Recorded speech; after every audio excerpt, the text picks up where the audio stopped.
Hosanna, Hosanna, Hosanna au plus haut des cieux. Hosanna, Hosanna, Hosanna au plus haut des cieux. Seigneur, nous te chantons, Seigneur, nous chantons, de tout cœur te louons, de tout cœur te louons. Sois exalté, Seigneur mon Dieu, Hosanna au plus haut des cieux. Gloire, gloire, gloire à Jésus notre roi.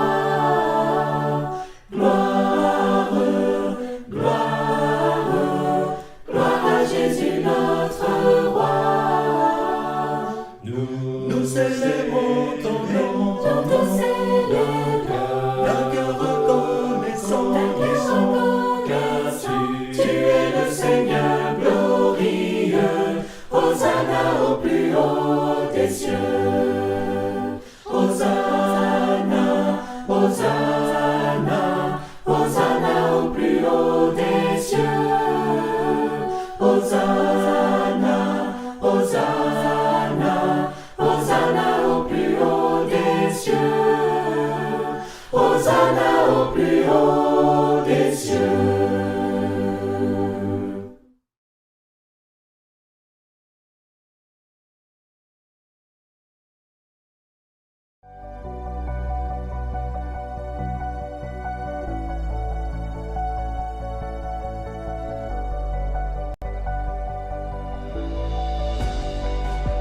Si les morts ne ressuscitent pas, Christ non plus n'est pas ressuscité.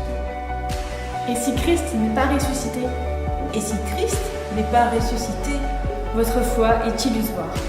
Vous êtes encore dans vos péchés. Dès lors, même ceux qui sont morts en Christ Sont perdus.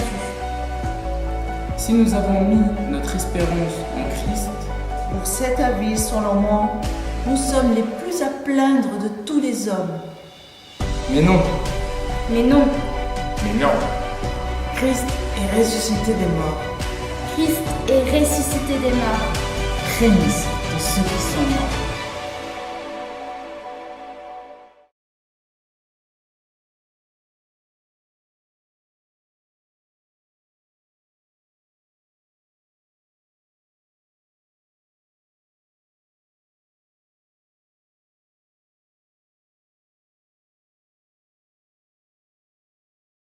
Qui dit aux morts, réveille-toi, à l'homme aveugle, viens et vois, ce monde noir reçoit l'espoir. Jésus, toi seul Jésus, qui tiens les clés de vie et mort, quel juge effacerait nos torts pour notre paix. Il prit le fouet. Jésus, toi seul Jésus. Gloire au roi victorieux, entonne tout ange aux cieux, je les rejoins, louant sans fin. Jésus, toi seul Jésus, qui meurt en croix pour m'acquitter, qui règne pour l'éternité, face à la mort qui est plus fort. Jésus, toi seul Jésus. Gloire au roi victorieux, entonne tout ange aux cieux, je les rejoins, louant sans fin. Jésus, toi seul Jésus, tu meurs en croix pour m'acquitter, tu règnes pour l'éternité, face à la mort, tu es plus fort. Jésus, toi seul Jésus, tu meurs en croix pour m'acquitter, tu règnes pour l'éternité, face à la mort, tu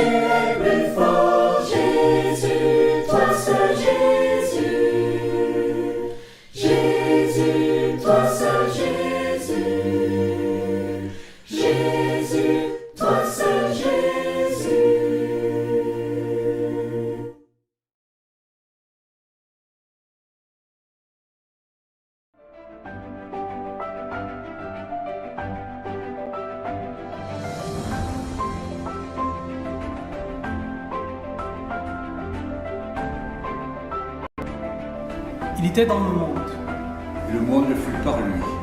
Et le monde ne l'a pas reconnu. Il est venu dans son propre bien. Et les siens ne l'ont pas accueilli. Mais à ceux qui l'ont reçu, À ceux qui croient en son nom, à ceux qui croient en son nom, Il a donné le pouvoir. de devenir enfants de Dieu, Enfants de Dieu. Ceux-là ne sont pas nés du sang, ni d'un vouloir de chair, Ni d'un vouloir d'homme. mais de Dieu. mais de Dieu. Et le Verbe s'est fait chair. Et il a habité parmi nous. Et nous avons vu sa gloire. Cette gloire que, Fils unique. Plein de grâce et de vérité. Plein de grâce et de vérité, il tient du Père.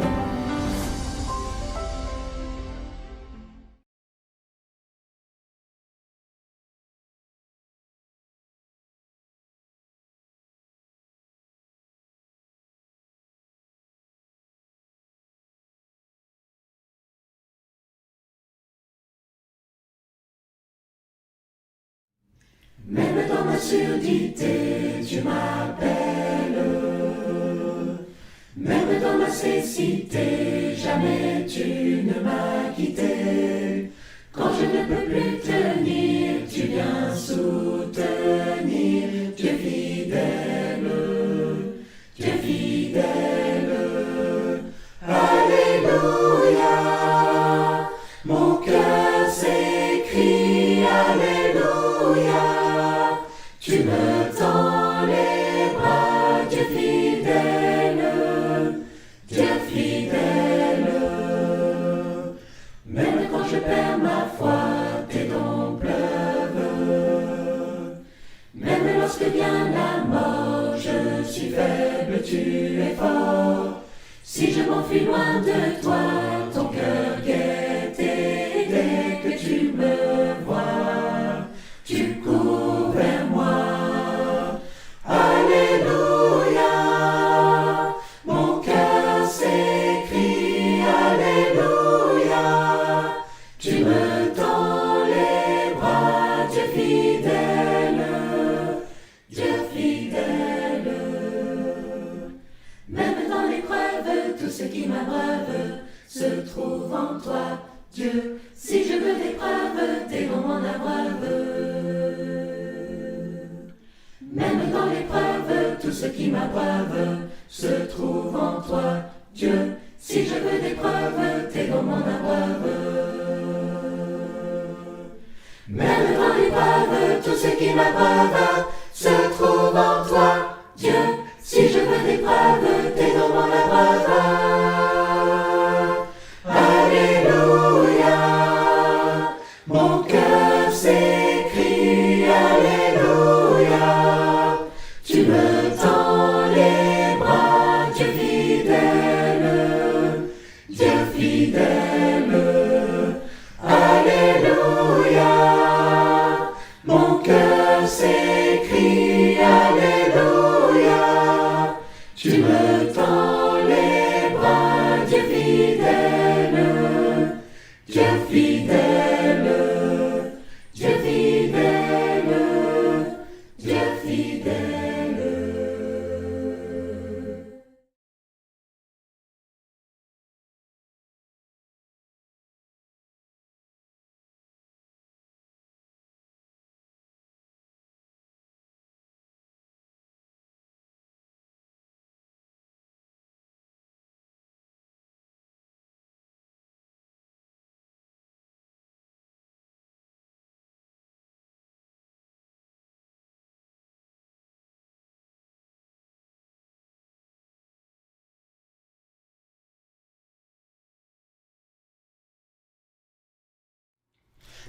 Hosanna, Hosanna, Hosanna au plus haut des cieux. Hosanna, Hosanna, Hosanna au plus haut des cieux.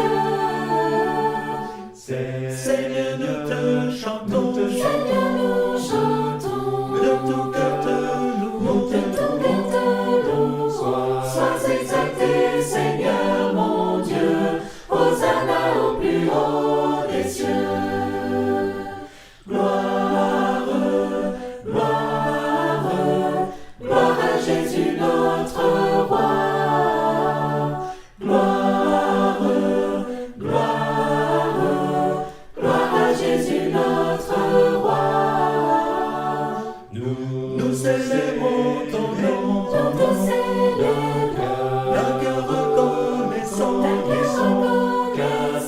Tu es le Seigneur glorieux, Hosanna au plus haut des cieux. Hosanna, Hosanna, Hosanna au plus haut des cieux. Hosanna, Hosanna, Hosanna au plus haut des cieux. Hosanna au plus haut des cieux.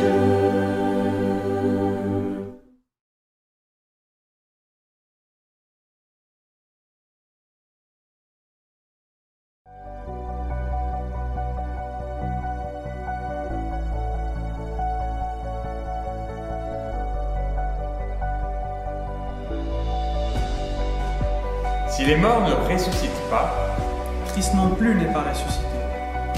Et si Christ n'est pas ressuscité, Et si Christ n'est pas ressuscité, votre foi est illusoire. vous êtes encore dans vos péchés.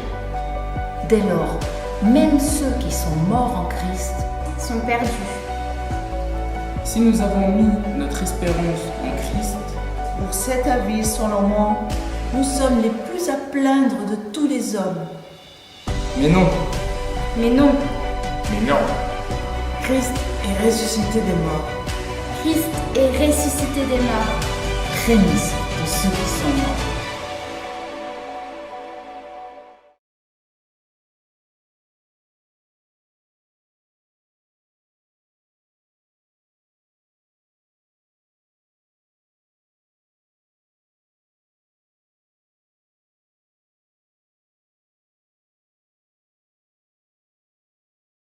Qui dit aux morts, réveille-toi, à l'homme aveugle, viens et vois, ce monde noir reçoit l'espoir. Jésus, toi seul Jésus, qui tiens les clés de vie et mort, quel juge effacerait nos torts pour notre paix. Il prit le fouet. Jésus, toi seul Jésus. Gloire au roi victorieux, entonne tout ange aux cieux, je les rejoins, louant sans fin. Jésus, toi seul Jésus, qui meurt en croix pour m'acquitter, qui règne pour l'éternité, face à la mort, qui est plus fort. Jésus, toi seul Jésus. Gloire au roi victorieux, entonne tout ange aux cieux, je les rejoins, louant sans fin. Jésus, toi seul Jésus, tu meurs en croix pour m'acquitter, tu règnes pour l'éternité, face à la mort, tu es plus fort. Jésus, toi seul Jésus, tu meurs en croix pour m'acquitter, tu règnes pour l'éternité, face à la mort, tu es plus fort. Jésus, toi seul Jésus. Jésus, toi seul Jésus. Jésus, toi seul Jésus.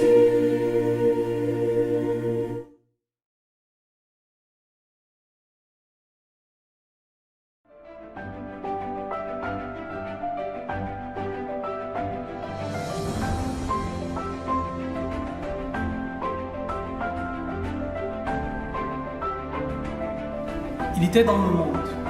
Et le monde ne fut par lui. Et le monde ne l'a pas reconnu.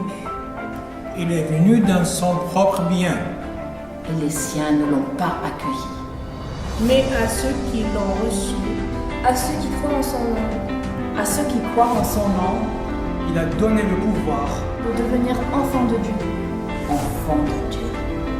ceux-là ne sont pas nés du sang, ni d'un vouloir de chair, Ni d'un vouloir d'homme. mais de Dieu. mais de Dieu. Et le Verbe s'est fait chair. Et il a habité parmi nous. Et nous avons vu sa gloire. Cette gloire que, Fils unique, Plein de grâce et de vérité. Plein de grâce et de vérité, il tient du Père.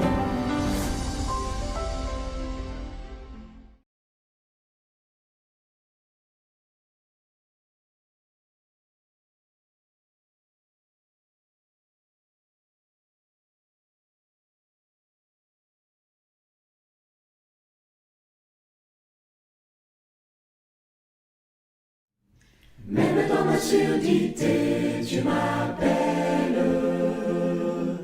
Même dans ma cécité, jamais tu ne m'as quitté. Quand je ne peux plus tenir, tu viens soutenir. Tu es fidèle, tu es fidèle. Alléluia, mon cœur s'écrie Alléluia. Tu me tends les bras, Dieu fidèle, Dieu fidèle. Même quand je perds ma foi, tes dons pleuvent.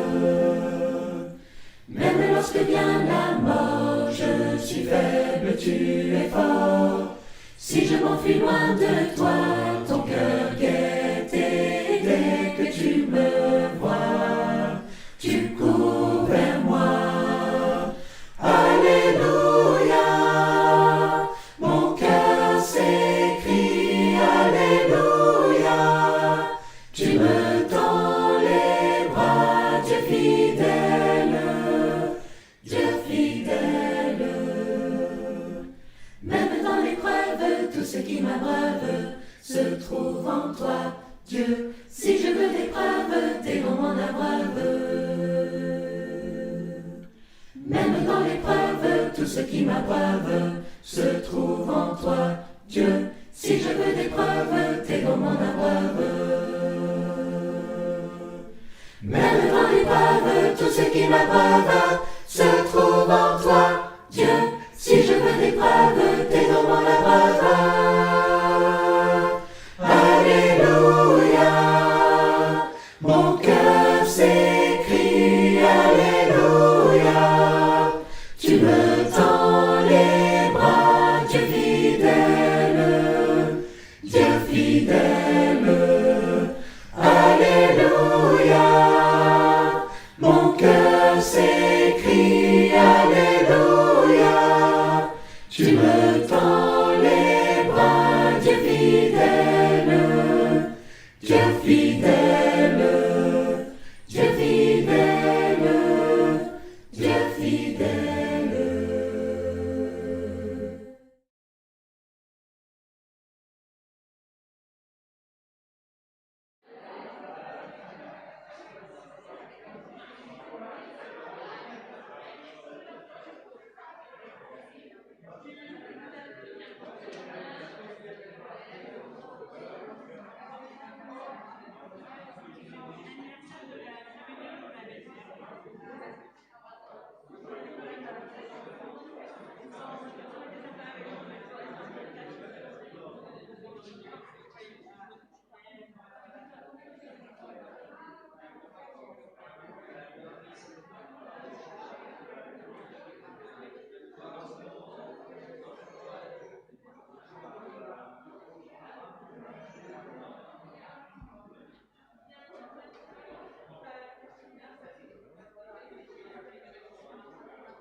Ok, ok.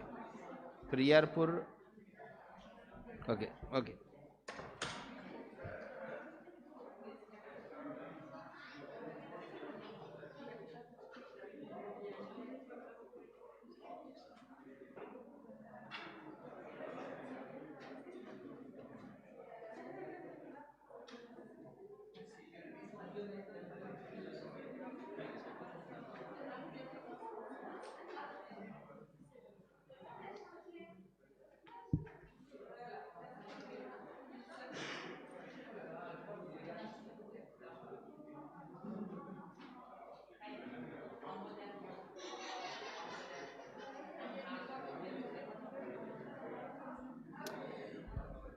Alors, bonjour à toutes et à tous. Nous allons commencer notre célébration ensemble. Je vous invite, pour ceux qui continuent de regarder de loin, de mettre vos portables en mode avion, s'il vous plaît. Comme ça, voilà, on a le meilleur passage possible pour YouTube. Et je vous invite, si vous n'avez pas... Voilà, venez prendre place, s'il vous plaît, venez vous asseoir.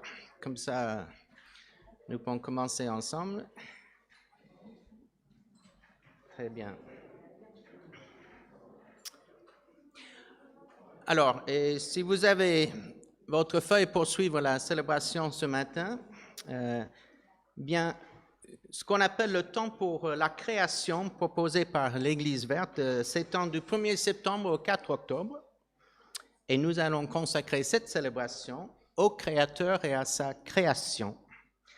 Et nous commençons notre célébration par le chant « Chante Alléluia pour ton Seigneur ». Nous chanterons de partout sur les cieux, sur la terre, en tout lieu, viens création, louez ton Dieu. Je vous invite à vous mettre debout pour chanter ensemble « Chante Alléluia ».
Lecture du psaume 148.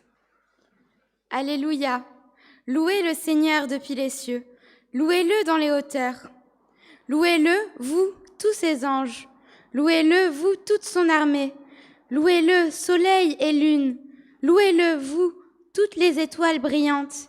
Louez-le, vous, les plus élevés des cieux, et vous les eaux qui êtes par-dessus les cieux.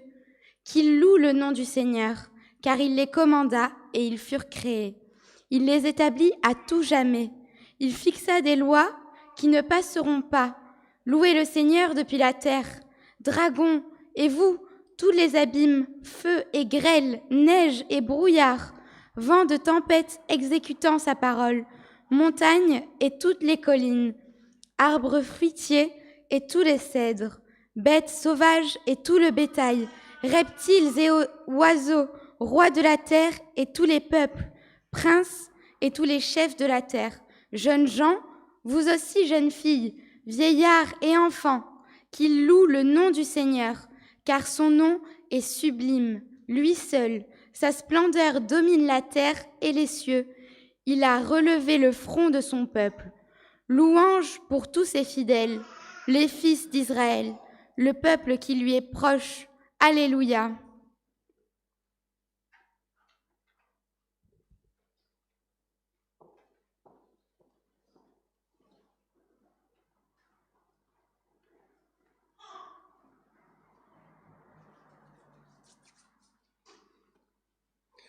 Je vous invite à suivre la prière d'adoration avec moi et nous lirons la partie en gras tous ensemble.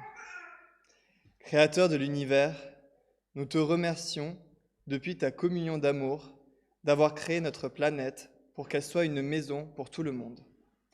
Par ta sainte sagesse, tu as créé la terre pour qu'elle donne naissance à une diversité d'êtres vivants qui remplissent les sols, les eaux et les airs. Chaque partie de la création te loue dans ton être et prend soin des autres depuis sa place dans la toile de la vie. Amen.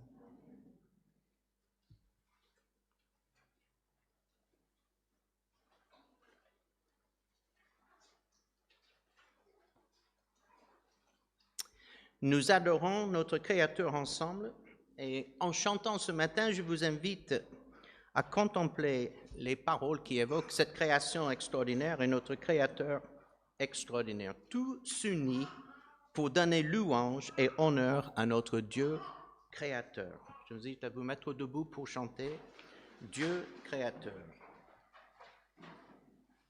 Et nous continuerons directement sur les cieux et la terre. Dieu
Notre prochain chant, le psaume 84, parle de la place de la création dans le parvis du Seigneur. Comme une hirondelle fuit vers son nid, je cherche tes parvis. Psaume 84.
Nous allons prier encore. Nous lisons ensemble les parties en grec. Priez.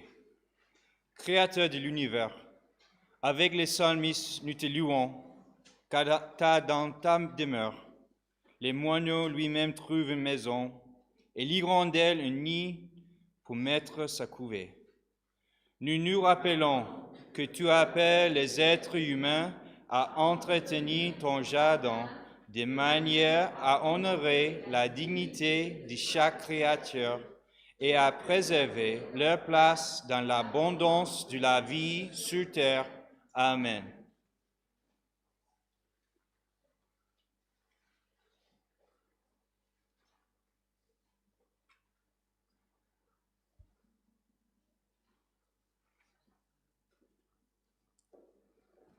Psaume 104. Bénis le Seigneur, ô mon âme. Seigneur mon Dieu, tu es si grand, vêtu de splendeur et d'éclat, drapé de lumière comme d'un manteau. Tu déploies les cieux comme une tenture. Il étage ses demeures au-dessus des eaux. Des nuages, il fait son char. Il marche sur les ailes du vent. Des vents, il fait ses messagers, et des flammes, ses ministres. Tu as fondé la terre sur ses bases. Elle est à tout jamais inébranlable. Tu l'as couverte de l'océan comme d'un habit. Les eaux restaient sur les montagnes. À ta menace, elles ont fui, affolées par tes coups de tonnerre, escaladant les montagnes, descendant les vallées vers les lieux que tu leur avais fixés. Tu leur as imposé une limite à ne pas franchir. Elles ne reviendront plus couvrir la terre. Il envoie l'eau des sources dans les ravins. Elle s'en va entre les montagnes. Elle abreuve toutes les bêtes des champs. Les ânes sauvages étanchent leur soif.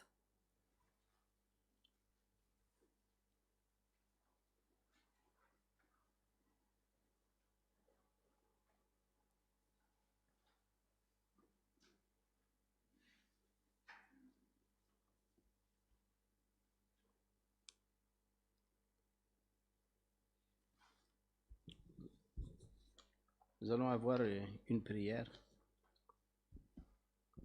Créateur de l'univers, en ce temps pour la création, nous prions pour que le souffle de ta parole créatrice remue nos cœurs, que les eaux de notre naissance et de notre baptême.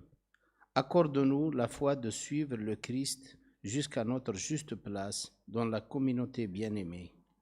Éclaire-nous de la grâce de répondre à ton alliance et à ton appel à prendre soin de notre maison commune, que nous cultivons et gardons la terre. Réjouis nos cœurs de savoir que nous participons avec ton Esprit Saint au renouvellement de la surface de cette terre qui est la tienne et à la sauvegarde d'une maison pour tous et toutes. Au nom de celui qui est venu annoncer la bonne nouvelle à toute la création, Jésus-Christ. Amen.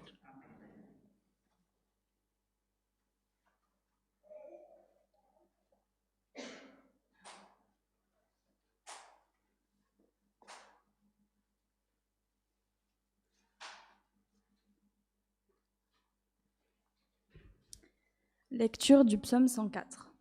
Près d'elle s'abritent les oiseaux du ciel qui chantent dans le feuillage, ses demeures.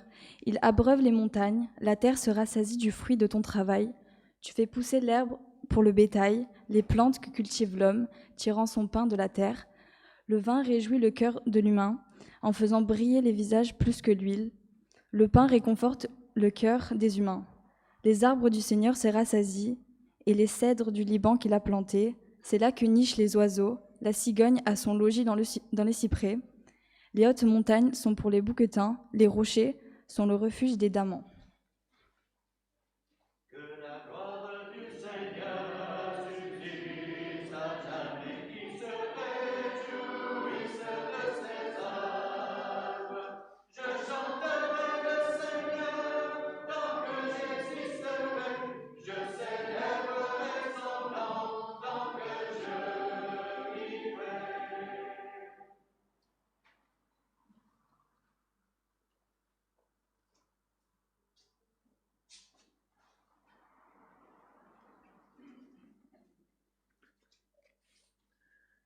Lecture en psaume 104, 19 à 24. Il a fait la lune pour fixer les fêtes, et le soleil qui sait l'heure de son coucher. Tu poses les ténèbres, et c'est la nuit, où remuent toutes les bêtes des bois. Les lions rugissent après leur proie et réclament à Dieu leur nourriture. Au lever du soleil, ils se retirent, se couchent dans leur tanière, et l'homme s'en va à son travail, à sa culture jusqu'au soir. Que tes œuvres sont nombreuses, Seigneur, tu les as toutes faites avec sagesse. La terre est remplie de tes créatures. Que la gloire du Seigneur subsiste à jamais, qui se réjouisse de ses œuvres. Je chanterai le Seigneur tant que j'existerai, je célébrerai son nom tant que je vivrai. Lecture en Genèse 1, 26 à 29. Dieu dit: faisons l'homme à notre image, selon notre ressemblance, et qu'il soumette les poissons de la mer, les oiseaux du ciel, les bestiaux, toute la terre et tous les petites bêtes qui remuent sur la terre. Dieu créa l'homme à son image. À l'image de Dieu, il le créa. Mâle et femelle, il les créa. Dieu les bénit, et Dieu leur dit, « Soyez féconds et prolifiques, remplissez la terre et dominez-la. Soumettez les poissons de la mer, les oiseaux du ciel, et toute bête qui remue sur la terre. » Dieu dit, « Voici, je vous donne toute herbe qui porte sa semence sur toute la surface de la terre, et tout arbre dont le fruit porte sa semence. Ce sera votre nourriture. » Que la gloire du Seigneur subsiste à jamais jusqu'à jouisse de ses œuvres. Je chanterai le Seigneur tant que j'existerai. Je célébrerai son nom tant que je vivrai.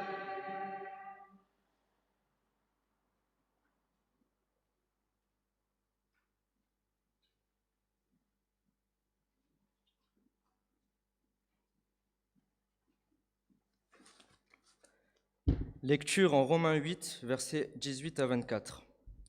J'estime en effet que les souffrances du temps présent sont sans proportion avec la gloire qui doit être révélée en nous.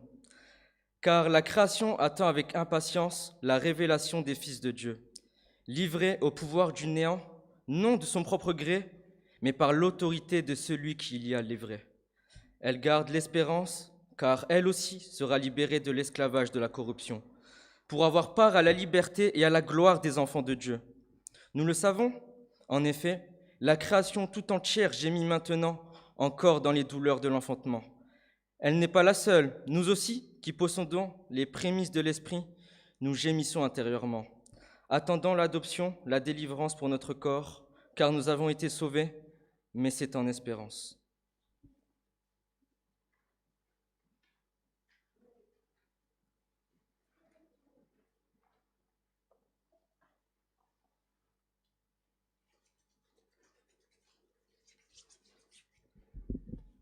Adressons une nouvelle prière à notre Créateur. Créateur de l'univers, nous savons que notre volonté de pouvoir pousse la planète au-delà de ses limites. Notre consommation n'est ni en harmonie, ni en rythme avec la capacité de la Terre à se guérir elle-même. Des habitats se retrouvent stériles ou disparaissent. Des espèces s'éteignent et des systèmes s'effondrent. Là où autrefois les récifs et les terriers, les sommets des montagnes et les profondeurs des océans, grouillés de vie et de relations, gisent désormais des déserts humides et secs, vides comme incréés. Des familles humaines sont déplacées par suite de l'insécurité et des conflits, émigrant à la recherche de la paix. Les animaux fuient les incendies, la déforestation et la famine, errant en quête d'une nouvelle maison pour mettre leur couvée et vivre. Au nom de celui qui est venu annoncer la bonne nouvelle à toute la création, Jésus-Christ. Amen.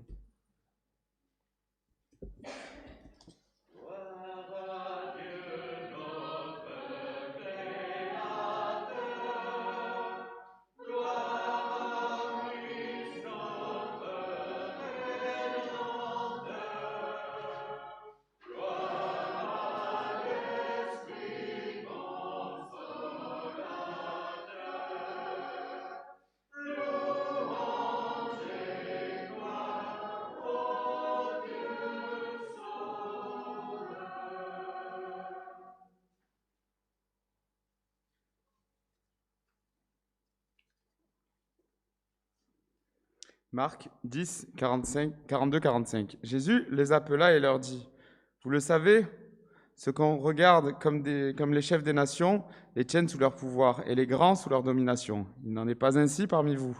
Au contraire, si quelqu'un veut être grand parmi vous, qu'il soit votre serviteur. Et si quelqu'un veut être le premier parmi vous, qu'il soit l'esclave de tous. Car le Fils de l'homme est venu, non pour être servi, mais pour servir et donner sa vie en rançon de la multitude. »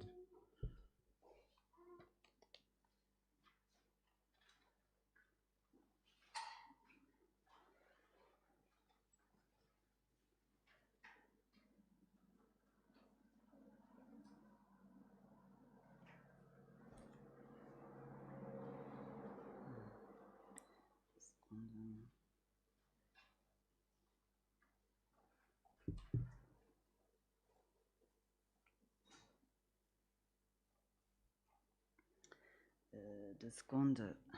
Je trouve.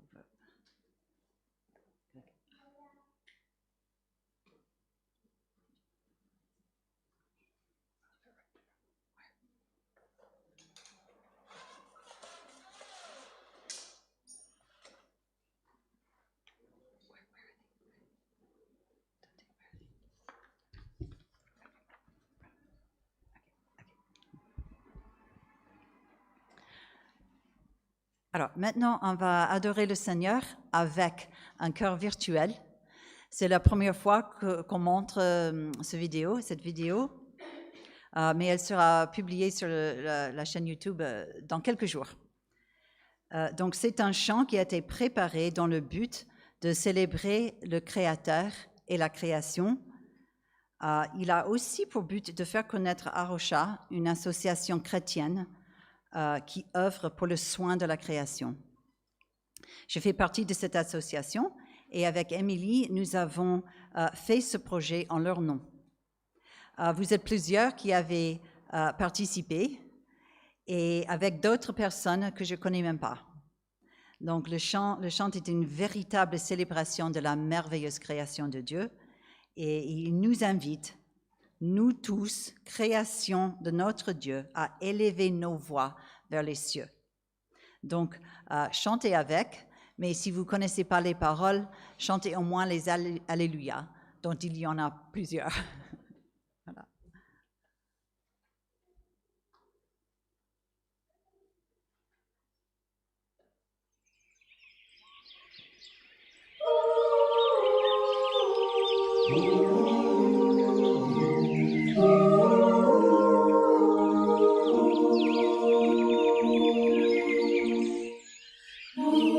Création de notre Dieu, vos voix élevées vers les cieux.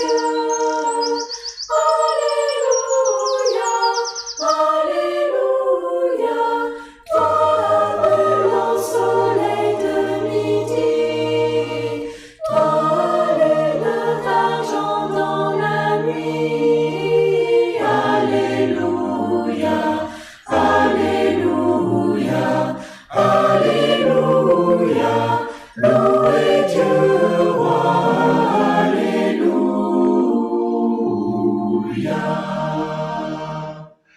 Toi, vent puissant, impétueux, et vous, nuages vaporeux, Alléluia, Alléluia, sois réjoui matin levant, et vous feux dorés du couchant.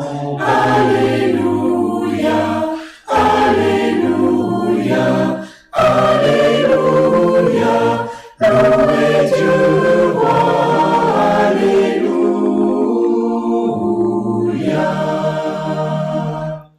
Vous, flots limpides des ruisseaux, offrez aux cieux le chant de l'eau. Alléluia, Alléluia.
Alors ça nous accorde la joie et le privilège, tout en adorant au sein de notre chapelle, de contempler l'œuvre extraordinaire de Dieu qui nous entoure et de pouvoir chanter cela ensemble. Eh bien, voilà, ça c'est une joie, un privilège pour nous. Et donc, encore, voilà, Cathy, Emily qui est derrière beaucoup de tout ça, et puis tous ceux qui ont chanté avec nous, merci pour participer à cette belle œuvre. Alors, en fait, en plus de ce qui se passe pendant ce mois, tant pour la création proposée par l'Église verte, il y a actuellement beaucoup d'événements qui concernent la création. Et certains ont eu lieu dans notre jardin. Du 3 au 11 septembre, donc il y a un mois, la France a accueilli pour la première fois le Congrès mondial de la nature de l'UICN, c'est-à-dire l'Union internationale pour la conservation de la nature. Voilà. Ça, c'était au Parc Chanot. Okay. Beaucoup de manifestations, beaucoup de questions sur la biodiversité pendant ce congrès. Il y a une dizaine de jours, il y avait des milliers de jeunes militants écologistes qui se sont mobilisés vendredi, je crois que c'était le 24 septembre, dans des dizaines de pays, les vendredis verts, on peut les appeler ici en France, pour réclamer une action urgente contre le changement climatique et pour mettre la pression sur les gouvernements à quelques semaines de ce qu'on appelle le COP26, Conférence des parties signataires de la Convention des Nations Unies sur le changement climatique. Voilà, tout bien sorti là. Eh bien, 1500 manifestations. Comment notre monde vit actuellement tout ce qui se passe sur le plan climatique? Eh bien, voilà ce qu'on lit dans Le Monde du 14 septembre, encore, il y a moins d'un mois. Les 3/4 des 16-25 ans, donc si c'est votre catégorie, 75% d'entre vous, et ça, dispersé sur une dizaine de pays du nord au sud de notre monde, les 3/4 des 16-25 ans jugent le futur effrayant. Sondage. 45% des jeunes sondés dans ces 10 pays affirment même que l'éco-anxiété, vous ne savez peut-être pas que ce mot existait, mais il existe bel et bien maintenant, l'éco-anxiété affecte leur vie quotidienne. 3 sur 4, nos jeunes adultes qui nous entourent répondent ainsi. Qui sont ces jeunes? Viennent de l'Australie, du Brésil, des États-Unis, de Finlande, de la France, de l'Inde, du Nigeria, des Philippines, Portugal et Royaume-Uni. Voilà. Ils n'étaient pas au courant du sujet de l'enquête avant de répondre, sur le champ, comme ça. Okay. Et dans le détail, 59% de ces jeunes sondés déclarent être très ou extrêmement inquiets du changement climatique. L'éco-anxiété est donc peut-être un sujet qui te préoccupe, toi, ici ce matin. Si ce n'est pas toi, c'est ton voisin. 3 sur 4 des jeunes. Que pouvons-nous faire en tant que chrétiens? Aujourd'hui, la réalité de la crise climatique envahit tout, en quelque sorte, et les scientifiques parlent d'un point de non-retour sur certains secteurs de notre environnement, etc. Que devons-nous faire en tant que chrétiens? Eh bien, pour répondre ce matin un tout petit peu, je veux prendre une approche que j'emprunte de Jésus.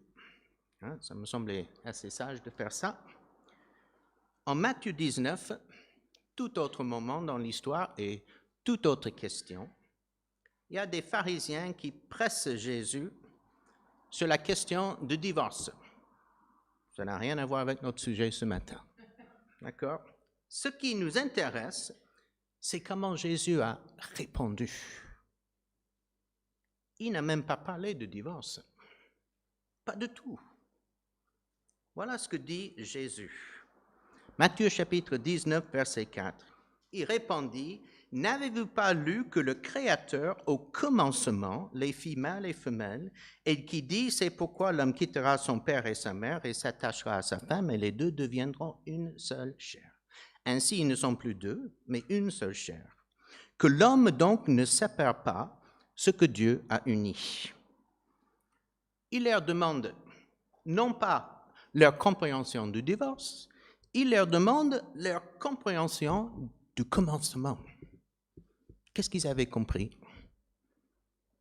Et je veux faire pareil aujourd'hui. Je tire votre attention sur au commencement. Qu'a-t-il fait Dieu au commencement, à la création? Pourquoi avait-il un commencement? Pourquoi? Si vous faites le dessin de Dieu avec Max, la première question que vous allez traiter, c'est quoi? Pourquoi il y a quelque chose plutôt que rien? Bonne question. Dieu, par définition dans la Bible, est amour. Et l'amour agit, l'amour crée, l'amour est derrière tout ce que nous avons autour d'ici. Pourquoi avait-il un commencement? Une bonne réponse, c'est parce que Dieu est amour. Et donc, quand on parle de la création dans la Bible, on parle de ce qui a été fait, pour prendre les paroles de Colossiens chapitre 1, par lui et pour lui, ce que Dieu voulait. Et le fruit de ce commencement nous aide, nous, à comprendre notre vie. Voilà pourquoi l'apôtre Paul va nous dire en Romains chapitre 1, ce qu'on peut connaître de Dieu est clair. Pourquoi? Dieu nous a montré clairement qu'est-ce qu'il a fait. Depuis que Dieu a créé le monde, au commencement, ses qualités invisibles, c'est-à-dire sa puissance éternelle et sa nature divine, se voient fort bien quand on considère ses œuvres, ce qu'il a créé. Et nous sommes censés le savoir. Revenons au commencement. Genèse chapitre 1. Verset 26, c'est Anna qui nous a lu ça ce matin. « Faisons l'homme à notre image, selon notre ressemblance, et qui soumette les poissons de la mer, les oiseaux du ciel, les bestioles, toute la terre et toutes les petites bêtes qui remuent sur la terre. » Dieu créa l'homme à son image. À la fin de Genèse chapitre 1, la dernière phrase, « Dieu vit tout ce qu'il avait fait, voilà, c'était très bon. » Le refrain dans le jardin, le refrain de la création, c'est « c'était bon, c'était bon, c'était bon, c'était bon ». À la fin, c'était très bon, tout ce que Dieu a fait. Alors, d'abord, Dieu a tout créé, et puis, dernier acte de la création, on peut dire en quelque sorte, il y a deux parties. D'abord, Dieu crée l'homme, l'être humain, à son image. Et ensuite, qu'est-ce qu'il va faire dans le jardin?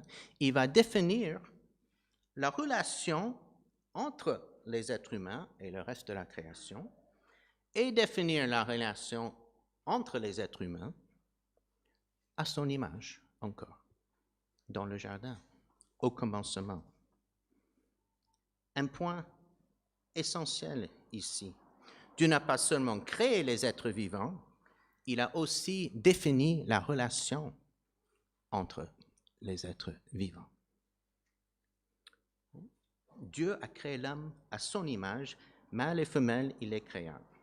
Bon, l'exemple peut-être le plus frappant ou pratique ou quotidien pour vous, en relation entre les êtres humains, concerne justement l'homme et la femme, mâle et femelle. Tu entres dans ce monde l'un ou l'autre. Vous n'avez jamais réfléchi à l'idée pourquoi il n'y a pas 36 sexes, pourquoi il n'y a que 2? On aurait pu avoir plus. Hein? Pourquoi que 2? Voilà. Tout au long de la Bible, qu'est-ce qu'on va faire avec la réalité de la création, l'homme et la femme? On va s'en servir pour nous aider à comprendre quoi? La relation entre Dieu et ce monde qu'il a créé. La relation entre Yahvé et Israël, la relation entre Christ et l'Église. Tout au long. Il y a deux pour une raison. Ça nous montre quelque chose au sujet de Dieu. Alors, on a parlé de l'amour, et créé par amour dans ce monde, nous sommes quoi? Libres. Tout un autre sujet, pas pour aujourd'hui, mais partons dans ce sens, s'il vous plaît. Libres de faire quoi? De respecter ou non ce que Dieu a mis en place pour nous dans notre rapport avec cette création qui vient de lui. D'accord? Et donc, si on revient à la parole de Jésus en Matthieu 19, il termine en disant à ceux qui ont posé des questions que l'homme donc ne sépare pas ce que Dieu a uni. D'accord? Le choix est là. Il ne dit pas donc l'homme ne peut pas séparer ce que Dieu a uni. Non, il peut. Il est libre de séparer ce que Dieu a uni. Mais Jésus dit de ne pas le faire. Et nous, pareil, nous vivons dans un monde où nous pouvons ou bien prendre soin, ou bien détruire ce que Dieu a créé. Il nous laisse libres de faire ça. Ça dépend si nous vivons selon son image ou pas. Alors, depuis ce qu'on appelle la chute dans la Bible, c'est-à-dire lorsque le péché est entré dans le monde, ça c'est raconté en Genèse chapitre 3, il y a beaucoup de disparitions. Le mal et le choix de détruire au lieu de choisir de vivre selon l'image de Dieu fait qu'il y a beaucoup de disparitions. Disparition des espèces, par exemple, d'accord? Et là, à notre époque, c'est exponentiel, cette réalité. Mais les êtres vivants ne sont pas les seuls sur la voie de disparition, surtout dans notre pays, en France aujourd'hui. L'idée de Dieu même est en voie de disparition dans notre société aujourd'hui. Le dernier sondage France Info le dit, les Français croient de moins en moins en Dieu. Voilà l'en-tête, ça c'est aussi de septembre, toute fraîche. D'accord? Les plus croyants ont plus de 65 ans. 2 raisons pour ça. Une, c'est que autrefois, voilà, il y avait plus de foi, et ceux qui viennent d'autrefois, ils ont plus de foi. Et deuxième raison, c'est peut-être que quand on arrive vers la fin de sa vie, on commence à comprendre que oui, il faut peut-être attendre autre chose. Bon, ça c'est là. Mais intéressant, les plus jeunes, non pas ceux qui sont mieux, mais les plus jeunes sont en 2e rang pour la foi. Chapeau, c'est pas perdu. D'accord? Très important. Mais les espèces et la foi sont en voie de disparition autour de nous. Alors, en Genèse, chapitre 1, revenons au jardin. Qu'est-ce qu'on attend, qu'est-ce qu'on entend, qu'est-ce qu'on apprend? Eh bien, Dieu dit aux êtres humains, à Adam et Ève dans le jardin, soyez féconds et prolifiques, remplissez la terre et dominez-la. Dominez-la. Quel est le rapport entre l'homme et la terre d'après Genèse? L'homme est appelé à dominer la terre. Et c'est ici qu'il faut faire un peu de travail pour comprendre ce qui se passe. Qu'est-ce que ça veut dire dominer à l'image de Dieu? Comment dominer selon la volonté de Dieu? Bon, il y avait des exemples à comment il ne fallait pas faire. Exemple en Ézéchiel chapitre 34, c'est Dieu qui parle aux dirigeants du peuple d'Israël à l'époque et dit, vous n'avez pas fait reprendre des forces aux bêtes qui étaient faibles. Vous n'avez pas soigné celles qui étaient malades. Vous n'avez pas pensé celles qui étaient blessées. Vous n'avez pas ramené celles qui s'égaraient. Vous n'avez pas cherché celles qui étaient perdues. Vous les avez dominées avec force, avec rudesse. Et Dieu il répond, il continue, voilà ce que je dis, le Seigneur Dieu. Je viens chercher moi-même mon troupeau pour faire quoi? Pour en prendre soin. Voilà l'idée. Prendre soin. Voilà ce que Dieu nous invite à faire. Et quand ça ne se passe pas, Dieu se présente pour se mettre en opposition. Jésus, le texte que Cyril a lu ce matin, nous amène encore plus loin. Il dit, voilà, vous savez, mes apôtres, comment ça marche dans notre monde. Les grands, qu'est-ce qu'ils font? On a notre mot. Ils dominent sur les autres. Et vous, pas pareil. Ce ne serait pas comme ça avec vous. Le plus grand parmi vous sera votre serviteur. Nous sommes là avec tout ce pouvoir que nous avons, avec cet appel à dominer, pour faire quoi d'après Jésus? Pour servir. Dieu, quand il est face à un troupeau, qu'est-ce qu'il va faire? Il va prendre soin de ce troupeau. En Genèse chapitre 2, on refait un peu la création, deuxième couche. On a un premier passage et puis on a plus de détails, surtout sur l'homme, en Genèse chapitre 2. D'accord? L'homme, comme il devait dominer et régner, comment il doit faire? Quelle est justement sa relation avec la création au juste? Eh bien, en Genèse chapitre 2, verset 15, le Seigneur prend l'homme, il l'établit dans le jardin pour faire quoi? Pour cultiver le jardin et pour garder le jardin. Cultiver, améliorer, affiner, garder, surveiller, être le garant de. Voilà l'homme dans le jardin. Et à qui appartient, parenthèse, le jardin? À Dieu. Nous sommes appelés à prendre soin d'un jardin qui ne nous appartient pas. Nous ne sommes pas les propriétaires. Le psaume 24, David dit, « C'est au Seigneur qu'appartient la terre, avec tout ce qui s'y trouve, le monde avec tout ce qui l'habite. » C'est au Seigneur tout ça. Le boulot de l'homme au commencement, c'était de prendre soin de ce qui appartenait à Dieu, la création. Prendre soin de ce que Dieu a créé, de tout ce qui est bon, oui, très bon. Avec un bémol.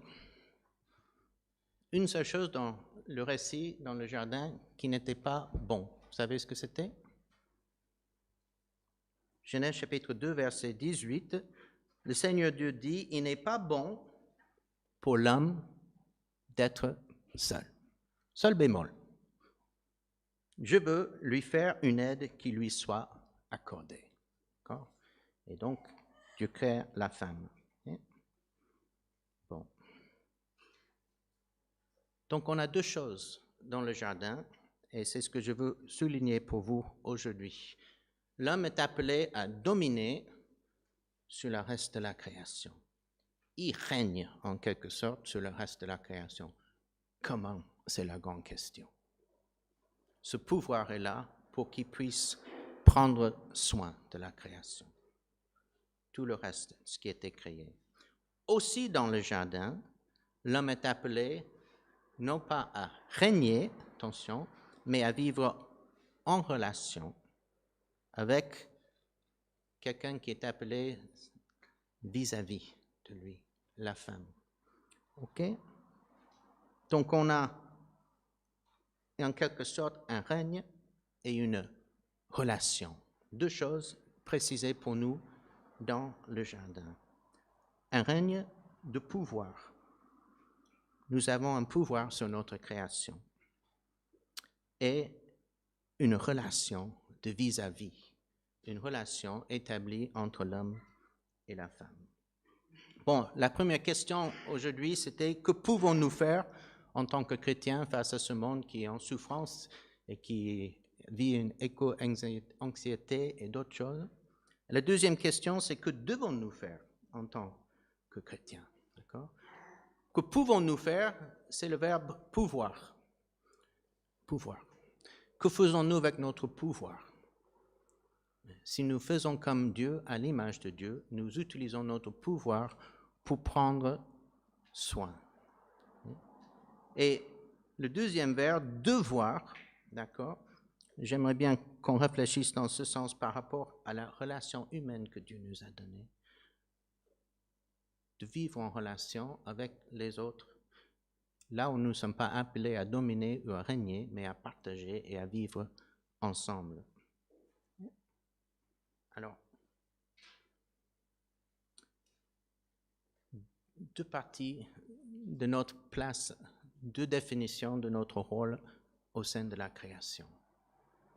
Régner, dominer d'après l'image de Dieu, en étant des serviteurs de notre création, de sa création, je dois dire, et vivre en harmonie, en relation les uns avec les autres. Les deux sont intimement liés. En fait, ça c'est chez nous, les hommes, mais dans le sens pratique, c'est à quel moment nous faisons le plus de mal à la création? Tu n'as jamais réfléchi à ça? C'est lorsque nous sommes en train de faire le plus de mal aux uns aux autres que nous faisons le plus de mal à la création. Je pense que je n'ai jamais contemplé cette idée. Lorsque nous partons en guerre et lorsque nous faisons exploser les uns les autres, nous faisons pareil à notre création. En fait, plus que nous nous traitons les uns les autres mal, le moins que nous voyons, même considérons la création. Ça ne passe plus par la tête. Les deux sont intimement liés. Depuis le commencement. Depuis le commencement. Alors, pratique un petit peu pour terminer. Je crois que je suis prêt à terminer. J'espère, non. Nous avons hier eu l'atelier fresque du climat ici à la chapelle. Et si vous n'avez pas l'occasion hier, ben voilà, profitons la prochaine fois que c'est proposé. Ce ne serait pas la dernière fois. Mais vraiment, une activité, un exercice très, très riche. Et moi, j'ai appris beaucoup hier en le faisant. Okay? Peut-être on ignore beaucoup de choses et ces événements comme ça nous aide à comprendre tout ce qui se passe autour de nous. Et sur le plan pratique, hier par exemple, des questions, comment je peux mieux prendre soin de la création, concerner des questions de comment je mange, ma alimentation, comment je consomme, comment j'agis en tant que consommateur avec tout ce qui est de l'industrie autour de nous, comment je vis dans ma propre maison et ce que je fais pour prendre soin ou pas de la création dans ma propre maison et comment je me déplace. D'accord? Tout très pratique. Donc tout ça. Okay? Et donc être mieux informé comment nous pouvons bien faire pour la création, eh bien ça peut beaucoup aider à prendre soin de la création. Et chacun de nous pouvons avoir un rôle à jouer. Ça, c'était une partie de notre discussion. Comment nous pouvons faire, nous, pour agir en bien envers notre création. D'accord? Voilà. Nous ne sommes sans doute pas mal intentionnés, justement, par rapport à ce qui se passe, mais parfois mal informés. Et donc, mieux comprendre, comme on a fait hier, ça peut nous aider à mieux agir. Okay? Et puis, deuxième sur le plan pratique, c'est comment nous pouvons améliorer nos relations les uns avec les autres, sans oublier que le rapport entre nous a un impact énorme sur notre rapport avec la création qui nous entoure. Okay? Voilà. En fait, pensez-y. Le seul bémol dans le jardin, c'est qu'il n'est pas bon pour l'homme d'être seul. Aujourd'hui, nous pouvons dire le contraire. C'est bon que l'homme soit seul. Pourquoi? Pour citer Jean-Paul Sartre, par exemple, c'est quoi l'enfer, de toute façon? Les autres. Donc, c'est mieux d'être seul. Voyons comment nous avons tordu tout de suite ce qui s'est passé au commencement. Il n'est pas bon pour l'homme d'être seul, mais nous avons bien retourné ça. Voilà. L'enfer, c'est les autres, il vaut mieux être seul. Dieu a forcément quelque chose de mieux en place pour nous. Il faut le saisir. Il faut le saisir. L'homme tyran, il va dominer, il va écraser, il va détruire. Il ne va pas prendre soin, il va profiter. L'appel pour nous ce matin, je vous laisse avec cet appel, c'est d'être là pour prendre soin et non pas pour profiter. Il y a finalement plus ou moins ces deux voies. Vous allez prendre soin ou vous allez profiter. Tout ce qui concerne la création, faites tous vos efforts pour prendre soin et non pas pour profiter. Et avec toutes les relations humaines que vous avez, mettez-vous en tête que vous allez prendre soin et non pas profiter. Vous savez, rien que de voir des personnes qui rentrent dans une pièce, il y a une foule, et vous restez là contre le mur, vous regardez les gens qui rentrent dans une pièce, et vous pouvez voir tout de suite, ah, lui, il est là pour prendre soin des autres. Regarde comment il fait. À l'autre, il est là pour profiter. Tout ce qu'il regarde là-dedans, quand il entre, c'est qu'est-ce que je peux tirer? Qu'est-ce qu'il y a pour moi? Eh oui. Tout en rapport avec notre façon de traiter cette création et nous, les uns les autres, qui vivons ensemble dans cette création. Nous avons le pouvoir, que ce soit un pouvoir utilisé pour prendre soin et non pas pour profiter. Voilà la peine. Jésus nous invite à être tout autre. Nous sommes là pour servir. Nous sommes là pour donner. Nous ne sommes pas là pour profiter. Alors, il y a quand même à revenir pour terminer sur ce mot, ce nouveau mot, pour moi en tout cas, éco-anxiété. Jésus nous dit dans l'évangile de Jean que votre cœur cesse de se troubler et de craindre. Est-ce qu'il a raison de nous dire ça? Jésus, dans ce texte, il nous dit « Je vous laisse la paix, ma paix, non pas à la manière du monde. » Il y a une paix pour nous auprès de Jésus dans ce monde si anxieux.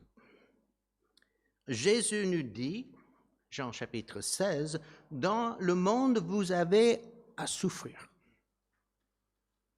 C'est-à-dire quoi? Jésus n'est pas en train de vivre dans les nuages quelque part où il ne comprend rien à ce qui se passe dans notre existence. Au contraire. Au contraire. Il sait exactement. Et il dit clairement, vous aurez à souffrir. Mais ce n'est pas la fin de la phrase. C'est quoi la suite? Prenez courage.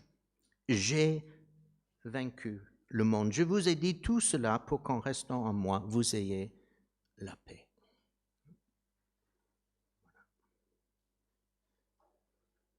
Nous sommes appelés par Jésus à prendre soin de cette création. Et nous pouvons la faire en paix si c'est lui qui nous accompagne en cela. Ça ne veut pas dire que nous allons vivre en absence de souffrance, non. Mais dans la paix avec lui. Et nous pouvons être des acteurs qui prennent soin et non pas qui profitent de cette création que Dieu nous a donnée. Un encouragement dans cela. Le dernier verset pour ce matin, et c'est le titre, c'est de Romains chapitre 8, verset 20. Extraordinaire. Ce verset nous dit que la création, qu'est-ce qu'elle fait? Elle garde l'espérance. Peut-être même nous pouvons apprendre nous-mêmes de cette création qui nous entoure, qui garde l'espérance. Et que nous ne soyons pas justement dans le désespoir. Si la création garde l'espérance, c'est parce que Dieu, il est là en train d'agir, en train de nous accompagner, voilà, face à tout ce qui est difficile et tout ce qui est mal dans ce monde actuellement. La création garde l'espérance. Alors nous allons, avec cette espérance, chanter ensemble avant de partager le repas du Seigneur.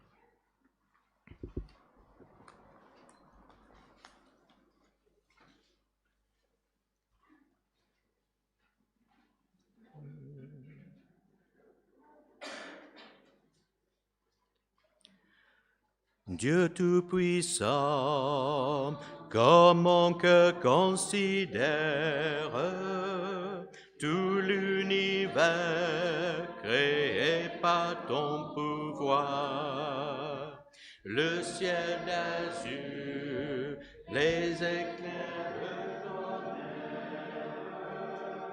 le tiers matin ou les ombres du soir, de tout mon cœur, alors s'élève un chant. Dieu Tout-Puissant, que tu es grand. De tout mon cœur, alors s'élève un chant.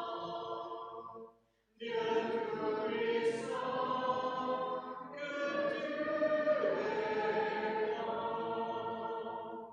Quand par les bois ou la forêt profonde, j'entends joyeux tous les oiseaux chanter. Quand sur les monts, la source avec son onde livre aux zéphyrs son chant doux et léger. Mon cœur heureux s'écrie à chaque instant: ô Dieu d'amour, que tu es grand. Mon cœur heureux s'écrie à chaque instant: ô Dieu d'amour, que tu es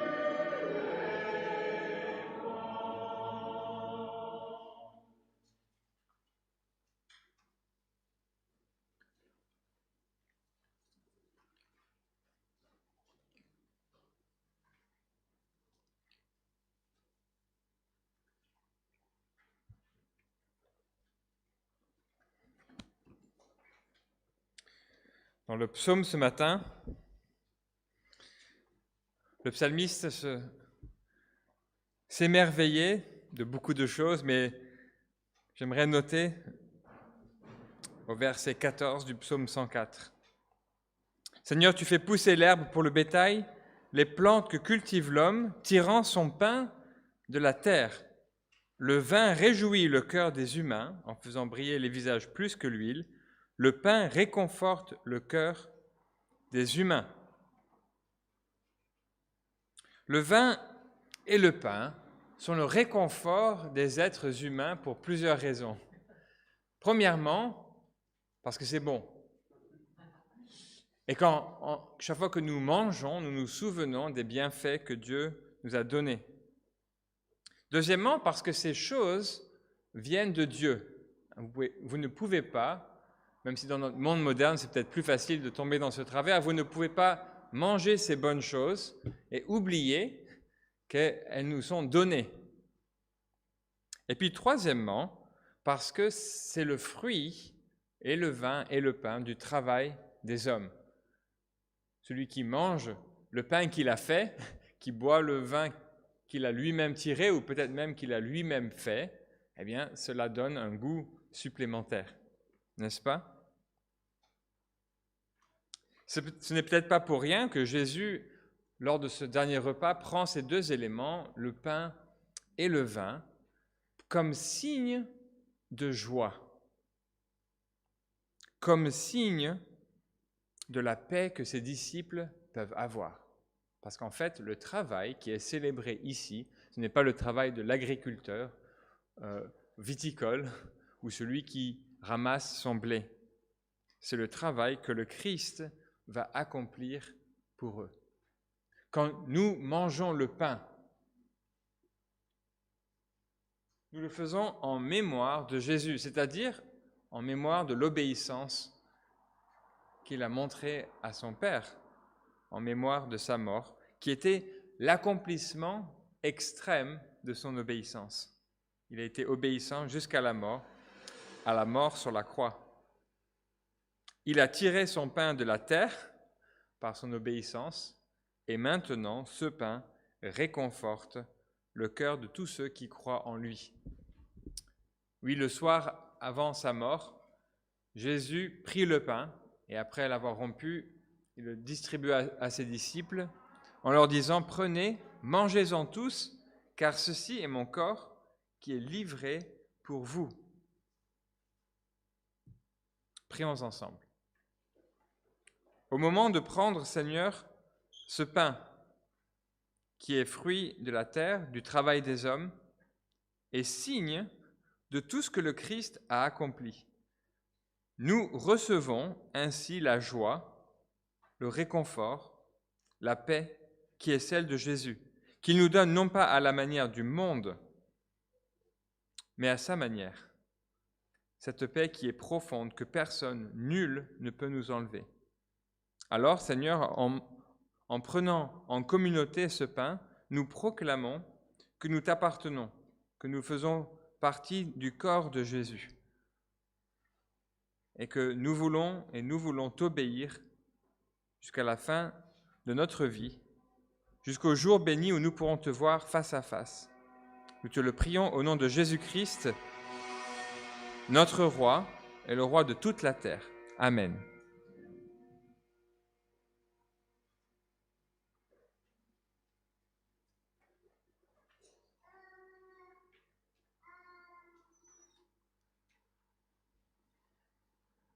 Éternel Dieu, Créateur de la terre et du ciel, Seigneur, nous voulons nous arrêter une nouvelle fois, Seigneur, et contempler ta grandeur. Il y a bien longtemps, tu as promis à Abraham, ton serviteur, ton ami, et à ses descendants, qu'ils hériteraient d'un beau pays où coulerait le lait et le miel, Seigneur. Oui, ton peuple est allé dans le pays de Canaan, mais nous l'avons corrompu, Seigneur, à cause de notre péché. Il n'est aucun pays, aucune terre qui soit parfaite, Seigneur, à cause de notre noirceur, celle de notre âme, de notre péché. Mais Christ est la solution, Seigneur. En partageant cette coupe, Seigneur, en partageant ce vin qui nous rappelle, encore une fois, que Christ est mort pour nous. Nous nous rappelons, Seigneur, qu'un jour nous pourrons jouir éternellement, enfin, de toutes tes bénédictions, Seigneur. Oui, nous aurons la vie éternelle, mais la vie éternelle, c'est surtout qu'on te connaisse, toi, le seul vrai Dieu, et celui que tu as envoyé, à savoir Jésus-Christ, l'agneau sans tache. Humblement, bon Père, nous te prions afin que tu pardonnes nos trop nombreuses rébellions. Ou prends notre âme, Seigneur, prends-la. Nous voulons être complètement à toi. Un jour, nous verrons ta face, mais nous resterons vivants, Seigneur, et dans la joie, grâce à ta miséricorde infinie. C'est au nom de Jésus que nous t'avons prié. Amen.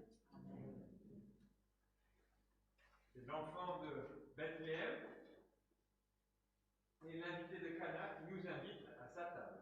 Nous allons prendre le pain et le vin du repas du Seigneur.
Alors, nous avons quelques annonces à partager ensemble avant la bénédiction ce matin, avant la fin de notre célébration. Et juste pour que vous sachiez, donc les bonnes nouvelles pour octobre sont disponibles, soit sur mail ou soit il y a des copies derrière. Et donc, pour le mois devant nous, bien beaucoup d'activités. Mais pour la semaine, juste une précision, donc pour mardi soir, ce mardi, c'est soirée femmes à 19h, d'accord, et ça sera ici à la chapelle pour les femmes. Mercredi, cette semaine, pour ceux qui sont liés au ministère Sport et Foi, on sera sur le terrain. Il y a aussi une soirée thésée, si je me trompe, ce mercredi soir. Voilà, si ça vous intéresse, je peux vous renseigner pour ça à Saint-Ferréol, d'accord. Et puis le club, donc ce vendredi à 17h. Samedi prochain, c'est le 9, ça serait la rentrée pour les jeunes adultes, 18h, ici, samedi prochain, c'est ça? Non. 18h,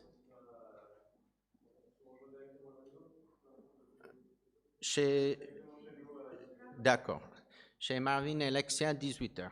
Parfait. Très bien. Très bien. D'accord. Et puis chorale, voilà. Chorale ce jeudi à 18h30. On a repris avec joie jeudi dernier la chorale. Très bien.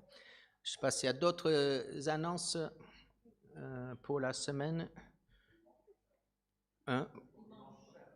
Pour dimanche prochain. Voilà, ça je vais vous lire ça.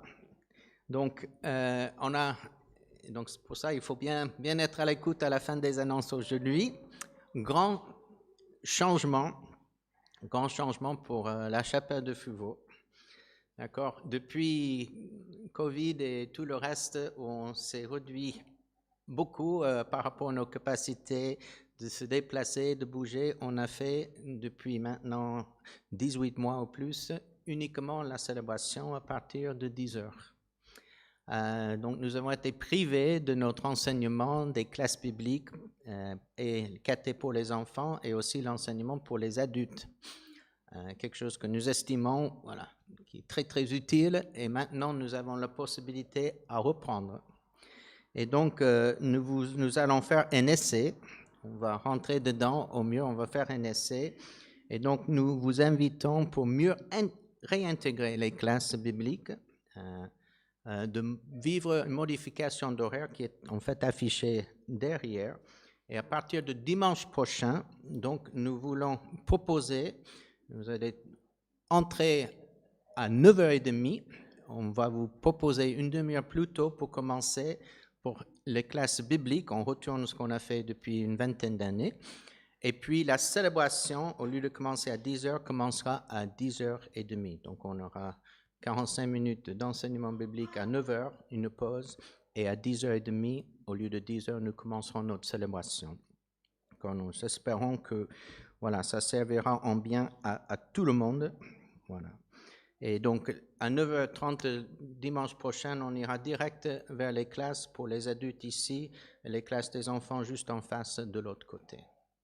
Et on va tenter, voir ce que ça donne, voir si on peut bien profiter pour tout le monde dans ce sens. Okay? Donc, tout sera affiché dimanche prochain, où il faut aller pour quelle classe pour les enfants, etc. Donc ça, c'est le grand changement pour dimanche prochain. On va essayer, on va voir comment on arrive à faire tout ça. Est-ce qu'il y a d'autres choses pour nous pour aujourd'hui? Jérémie.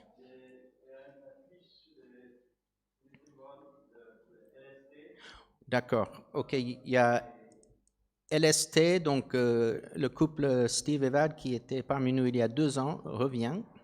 Et vous pouvez vous renseigner auprès de Jérémie, pour commencer ça. Voilà.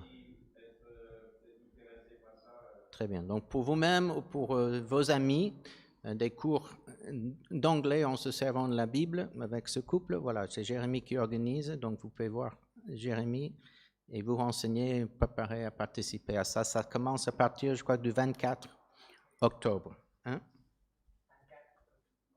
24 octobre. OK. Très bien. Voilà. Très, très bien. Il y a d'autres choses pour ce matin? OK. Super. Alors, sinon, je vous invite à vous mettre debout pour recevoir la bénédiction.